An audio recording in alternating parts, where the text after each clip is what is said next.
ఒక చోట మనం ఉద్యోగం చేస్తాం, ఒక చోట మనం నివసిస్తాం.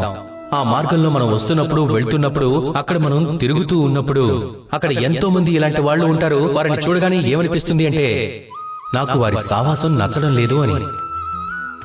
అప్పుడు మనం ఏం చేస్తాం? వాళ్ళను పరిత్యజించాలా? ఈ ప్రపంచంలో అలాంటి వాళ్ళే చాలా మంది ఉన్నారు అంటే అప్పుడు ఏం చేస్తాం? ఈ ప్రపంచాన్ని వదిలేస్తావా? లేదు. మీరు ఆ ఫలంలా అవ్వకండి. ఒక పాడైపోయిన ఫలం కారణంగా మీరు కూడా చెడిపోవద్దు. చందనం వృక్షంలా మీరు కూడా ఉండాలి. అది సర్పాల నివాస స్థానంలో ఉంటుంది. అక్కడ ఎన్నో రకాల అత్యంత భయానకమైన విషపూరితమైన సర్పాలు ఉంటూ ఉంటాయి. అయినా కూడా ఈ చందనం దాని శ్రేష్టత్వాన్ని కోల్పోదు. దాని విలువ అలాగే ఉంటుంది. గుర్తుపెట్టుకోండి, ఈ ప్రపంచంలో సావాసాన్ని మార్చుకోవాలనుకునే ముందు మిమ్మల్ని మీరు మార్చుకోండి. మిమ్మల్ని మీరు ఎంత క్రమశిక్షణగా ఉంచుకోవాలి అంటే ఎవరైనా వచ్చి మిమ్మల్ని భ్రమింప చేయటం, చెడగొట్టడం లాంటివి చేయకూడదు.